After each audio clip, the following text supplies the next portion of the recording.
வணக்கம் அன்பு நண்பர்களே. 40 நாட்கள் சிலுவை நாச்சரங்கள் என்ற தலைப்பின் கீழாக அநேக பாடங்களை படித்துக் கொண்டு வந்துட்டு இருக்கிறோம். இன்றைய நாள்ல நம்மோட இணைந்திருக்கிறாங்க சகோதரர் மாதவன் அவர்கள். வாங்க அவரை வரவேற்று நிகழ்ச்சிக்குள்ள போலாம். சகோதரரே, இன்றைய நிகழ்ச்சியில நம்ம என்ன ஒரு பாடம் படிக்க போறோம்? 40 நாட்கள் சிலுவை நாச்சரியங்கள், இயேசுவை பற்றின தியாகங்களை பற்றி நாம் படித்து வருகிறோம். சரி, இன்றைக்கு இயேசுவின் சிலுவை பாடுகளின் போது அநேக நல்ல மனிதர்களும் இடைப்பட்டு இருக்கிறார்கள். அதிலே ஒருவரை பற்றி தான் பார்க்க போகின்றோம். அவருடைய பெயர் சீமோன். ஓகே, சரி மாதவன், இவரை பற்றியதான ஒரு முக்கியமான தகவல்கள் மற்றும் இவருடைய பங்கு என்ன அப்படின்றத பத்தி கொஞ்சம் சொல்லுங்களேன். இந்த மனிதனை பற்றி நாம் முதலாவது தெரிந்து கொள்ள வேண்டும். இந்த மனிதன் எந்த ஊரை சேர்ந்தவர் மற்றும் இவரை பற்றி சுவிசேஷ எழுத்தாளர்கள் என்னென்ன குறிப்புகள் கொடுத்திருக்கிறார்கள் என்பதை பார்க்கலாம். பிற்பாடு இவருடைய பங்களிப்பு என்னங்கிறத பார்க்கலாம். முதலாவது தகவல் தெரிந்து கொள்வதற்கு லூக்கா 23ஆம் அதிகாரம் 26ஆம் வாக்கியத்தை வாசிங்க. கண்டிப்பா. லூக்கா 23ஆம் அதிகாரம் 26ஆம் வாக்கியம். அவர்கள் இயேசுவை கொண்டு போகிற போது நாட்டிலிருந்து வருகிற சிரேனே ஊரனாகிய சீமோன் என்கிற ஒருவனை பிடித்து சிலுவையை அவர் பின்னே சுமந்து கொண்டு வரும்படி அதை அவன் மேல் வைத்தார்கள். இந்த வசனம் ரொம்ப இன்ட்ரெஸ்டிங்கான ஒரு தகவலை சொல்லுது. இந்த சீமோன் சிரேனே ஊரை சார்ந்தவர் என்று சொல்லப்பட்டிருக்கு.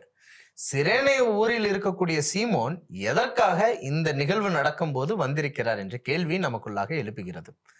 பொதுவா பாத்தீங்கன்னா யூதர்கள் அநேக நாடுகளில் தங்களுடைய தொழில் ரீதியாகவோ வர்த்தக ரீதியாகவோ தங்கி செயல்படுவது வழக்கமா இருக்கும். ஆனா அவங்க தங்களுடைய முக்கிய பண்டிகைகளில் வெளியூர்ல இருந்தாலும் எருசலேமுக்கு வருவதை சடங்காக வழக்கமாக வைத்திருந்தாங்க.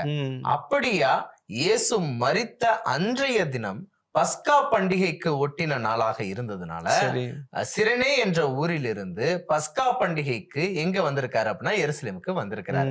வரும்போது இப்படிப்பட்ட நிகழ்வோடு தன்னை இணைத்துக் கொண்டார் என்பதை பார்க்கிறோம். முதலாவது தகவல் சிரேனே ஊரை சார்ந்தவர் என்பதை பார்க்கலாம். இவருடைய குடும்பத்தை பற்றி மார்க்கு சுவிசேஷகன் சில குறிப்புகளை கொடுக்கிறாரு. மார்க்கு 15ஆம் அதிகாரம் 21ஆம் வாக்கியம். அதையும் நாம தேடி கண்டுபிடிக்கலாம். கண்டிப்பா. மார்க் 15ஆம் அதிகாரம் 21ஆம் வாக்கியம்.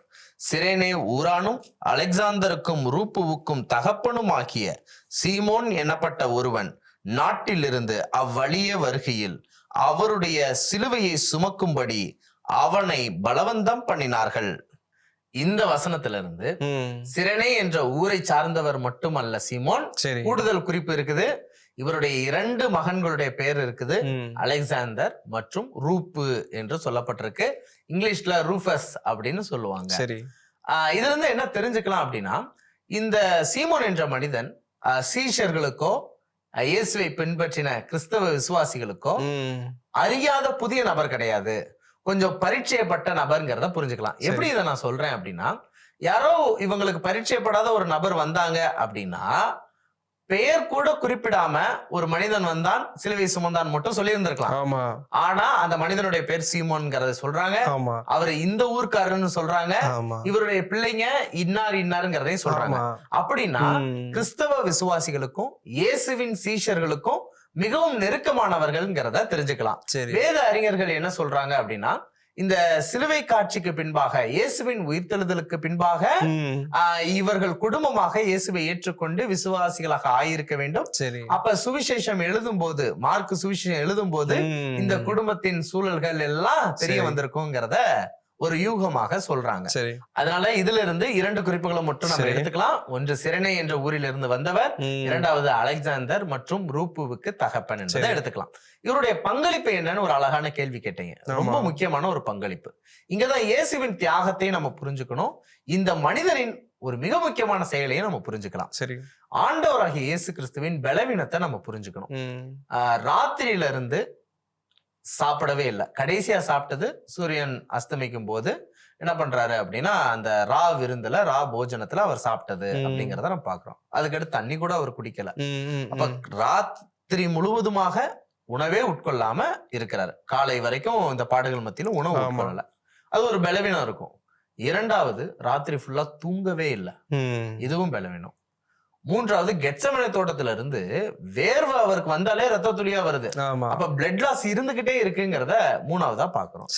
நாலாவது பாத்தீங்க அப்படின்னா, எங்க போனாலும் அவரை குட்டுறாங்க, அடிக்கிறாங்க, வாரினால அடிக்கிறாங்க, தலையில முட்கிரீடம் வைக்கிறாங்க, வாரினால அடிக்கிறாங்கன்னா சாதாரண விஷயம் இல்ல. அந்த வார் இயேசுவின் முதுகில் உள்ள தோல் சதையே பீக்கக்கூடிய ஒன்றாக, ரத்தம் சிந்துதல் ஏற்படுத்தக்கூடிய ஒன்றாக இருந்தது. இப்படி அடுத்தடுத்ததாக இயேசு அதிகமாக ரத்தம் சிந்தி கொண்டே இருப்பதை பார்க்க முடியும். அப்ப இதெல்லாம் சேர்த்து வச்சு பாருங்களேன். தூங்கல, சாப்பிடல, ரத்தம் சிந்திக்கிட்டே இருக்காரு, வேற வழியா ஒரு பக்கம் போகுது, அடிச்சு உண்டாக்கப்பட்ட கீறல்கள் மூலமாக ரத்தம் சிந்திக்கிட்டே இருக்கு. இந்த நேரத்துல சிலுவையை சுமக்கணும். இந்த சிலுவையின் எடை எவ்வளவாக இருக்கும் அப்படின்னு சற்று நம்ம யோசித்து பார்த்தோம். சுமார் 40 கிலோ எடை இருக்கணும் அப்படின்னு சொல்லிட்டு சரித்திர ஆசிரியர்கள் சொல்றாங்க. சரி, இது அந்த குறுக்கு சட்டம்னு சொல்லுவாங்க, கிராஸ் பீம் அப்படின்னு சொல்லுவாங்க. இந்த கிராஸ் பீமை மட்டும் சுமக்கிறது கிட்டத்தட்ட 40 கிலோ எடை இருக்கும். அப்ப இயேசு மிகவும் சோர்வுற்றவராக, டீஹைட்ரேட் ஆயிட்டாரு, உடம்புல உள்ள நீர்ச்சத்தெல்லாம் குறைஞ்சுகிட்டு இருக்கு. இப்படி போய்கிட்டு இருக்கும்போது கால் தள்ளாடி அவர் கீழே விழக்கூடிய சூழல் ஏற்படுகிறது. இந்த நேரத்துல அந்த போர் சேவகர்கள் அங்க உள்ள ஆட்களில் யாரையேனும் கூப்பிட்டு அந்த சிலுவையை சுமக்க சொல்லணும்னு நினைக்கிறாங்க. சுத்தி உள்ள மனிதர்கள் மேக்சிமம் பெரும்பான்மையானவர்கள் என்ன பண்றாங்கன்னா, இயேசுவை பரியாசம் செஞ்சு, ஏளனம் செஞ்சு, அவரை ரொம்ப வார்த்தையினால காயப்படுத்தக்கூடிய நபர்களா இருக்கிறாங்க. சரி, அந்த நேரத்துல இயேசுவின் மீது சற்று பரிதாபம் காட்டக்கூடிய ஒரு முகமாக இருந்தது யாருன்னா, இந்த சிரேனே ஊரானாகிய சீமோன். சரி, அப்ப பாருங்க, எல்லாருமே ஏசி ரொம்ப தீய வார்த்தைகள்ல பேசி பரியாசம் செய்து கொண்டிருக்கும் போது சற்று அவருக்கு அனுதாபம் காட்டக்கூடிய ஒரு முகத்தோட இந்த சிரேனே ஊரானாகிய சீமோன் இருந்திருக்கிறார். உடனே அவர் என்ன பண்றாங்கன்னா, இந்த சிலுவையை சும அப்படின்னு சொல்லிட்டு அவரை வற்புறுத்தி என்ன பண்றாங்கன்னா, சிலுவையை சுமக்க சொல்வதை பார்க்க முடியுது. இவரும் சிலுவைய சுமக்கிறாருங்கிறத நம்ம வேதத்தின் மூலமாக தெரிந்து கொள்ளலாம். மாதவன், அந்த சீமோனை பற்றியதான ரொம்ப முக்கியமான இன்ஃபர்மேஷன்ஸ் சொன்னீங்க. மற்றும் இல்லாம அவருடைய பங்களிப்பை பற்றியும் சொன்னீங்க. இப்போ நமக்கு இதுல இருந்து என்ன ஒரு ஆவிக்குரிய பாடம் இருக்குது? ரொம்ப அழகான கேள்வி. இதுதான் மிக முக்கியமான கேள்வியும் கூட. நல்லா கவனிங்க. ஆண்டவராகிய இயேசு கிறிஸ்து இந்த உலகத்தின் ஒட்டுமொத்த பாவ பாரத்தை என்ன பண்றாரு அப்படின்னா சுமந்து கொண்டு இருக்கிறார். உலகத்தின் பாவ பாரத்தையே சுமந்து கொண்ட இயேசுவுக்கு அந்த சிலுவை மரத்தின் பாரம் இன்னும் அதிகமா இருந்துச்சு. ஆல்ரெடி பாவபாரம் சுமக்கும் போதே வேர்வை வழியா ரத்தத்தின் பெருந்துளிகள் வந்ததுங்கிறத நம்ம பாக்குறோம். வேர்வையே என்னவா வருது? ரத்தமா வருது. இப்போ அடுத்தடுத்து அடிபட்டு, காயப்பட்டு, வேதனைப்பட்டு, துக்கப்பட்டு, துயரப்பட்டுன்னு சொல்லிட்டு எல்லாமே ரொம்ப கஷ்டப்பட்டு அவர் என்ன பண்றாரு, கடந்து வர்றாரு. அப்ப இந்த நேரத்துல ஒட்டுமொத்த பாவபாரத்தையும் சுமந்து கொண்டிருக்கிற நேரத்துல அவருடைய ஒரு சிறிய பாரமான அந்த சிலுவை மரத்தின் பாரத்தை யார் சுமந்தா அப்படின்னா, இந்த சிரேனே ஊரானாகிய சீமோன் சுமந்தார்.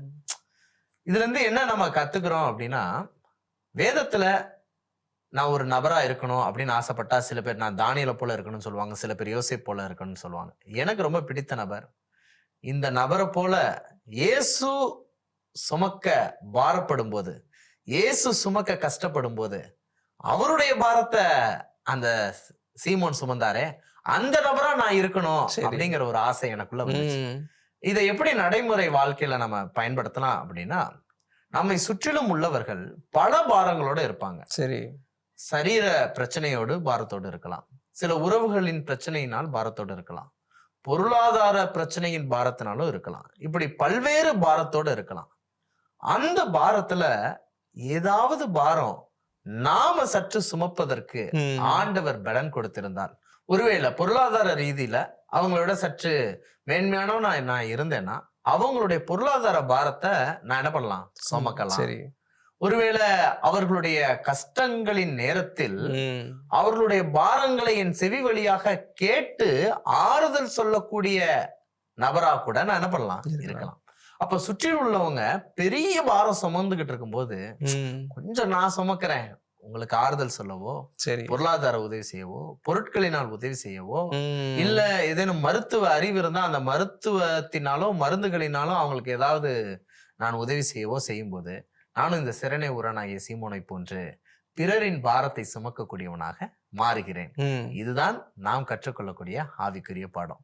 இதுல ரொம்ப அழகான விஷயம், இயேசு நம்முடைய பாரத்தை சுமந்தது போல சரி சீமோன் சிரேனே ஊரானாகிய சீமோன் இயேசுவின் பெரும் பாரத்தில் இருந்து ஒரு சிறிய பாரத்தை சுமந்தது போல நாமும் பிறரின் பாரத்தை சுமப்போம், ஒருவரின் பாரத்தை ஒருவர் சுமந்து கிறிஸ்துவின் பிரமாணத்தை நிறைவேற்றுங்கள் என்று பவுலடிகளார் கூறியிருக்கிறார். ஆமேன் சகோதரரே, ரொம்பவே ஒரு ஆச்சரியமான தகவல் எல்லாம் பகிர்ந்துக்கிட்டீங்க. ஆவிக்குரிய பாடத்தையும் எடுத்து சொல்லி கொடுத்தீங்க. இந்த சிரேனே அப்படின்ற ஊரை பற்றி வேதாகமத்துல இந்த நிகழ்வை தாண்டி வேற இடத்துல எங்கேயாவது இருக்குதா? ஆமா, நிச்சயமா இருக்குது. அப்போஸ்தலர் 2ஆம் அதிகாரம் 10ஆம் வாக்கியத்துலலாம் நீங்க பாத்தீங்கன்னா பெந்தேகோஸ்தே நாள்ல அநேக இடங்களிலிருந்து யூதர்கள் வந்ததாக பதிவு இருக்குது. வெவ்வேறு நாடுகள்ல இருந்து யூதர்கள் பெந்தேகோஸ்தே பண்டிகைக்கு வந்தாங்க.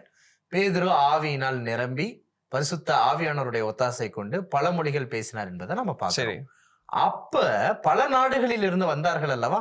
அதுல சிரேனே என்ற பட்டணத்திலிருந்து ஊரிலிருந்து வந்ததாகவும் வேதாகம குறிப்பு இருக்குது. சரி, அது மட்டும் இல்ல, அப்போஸ்தலர் 11ஆம் அதிகாரம் 20ஆம் வாக்கியத்துல கூட சுவிசேஷம் சத்தியம் அந்த ஊராருக்கு சென்றதாகவும் நமக்கு குறிப்பு இருக்கிறது. சரி, அப்போஸ்தலர் 13:1 கூட சிரேனே ஊரிலிருந்து லூகி என்ற மனிதனும் போதகராகவும் கர்த்தருடைய ஊழியத்தை செய்யக்கூடிய ஊழியக்காரனாகவும் இருந்ததாக நமக்கு குறிப்பு இருக்குது. வேத அறிஞர்கள் என்ன சொல்றாங்கன்னா, இந்த சிரேனே ஊரில் சுவிசேஷம் போனதற்கு இந்த குடும்பமும் ஒருவேளை சீமோனும் அலெக்சாந்தரும் ரூஃபும் ஒரு காரணமா இருக்கலாம் அப்படின்னு சொல்றாங்க. ரொம்பவே ஒரு தெளிவான இன்ஃபர்மேஷன்ஸ் எல்லாம் கொடுத்தீங்க சகோதரரே. நிச்சயமா இந்த எபிசோட் நேயர்களுக்கு ரொம்பவே பிரயோஜனமா இருக்கும்ட்டு நான் கர்த்தருக்குள் நம்புகிறேன். மீண்டும் ஒரு நிகழ்ச்சியில் சந்திப்போம். தேவன் உங்களோடும் உங்கள் குடும்பத்தோடும் இருப்பாராக. ஆமேன். ஆமேன் நண்பரே. என்ன நேயர்களே, இந்த வேதாகம ஆச்சரியங்கள் உங்களுக்கு ரொம்பவே பிரயோஜனமாக இருக்கும்ட்டு நான் கர்த்தருக்குள் விசுவாசிக்கிறேன். மீண்டும் ஒரு நிகழ்ச்சியில் சந்திப்போம். அது வரைக்கும் தேவன் உங்களோடும் உங்கள் குடும்பத்தோடும் இருப்பாராக. ஆமேன்.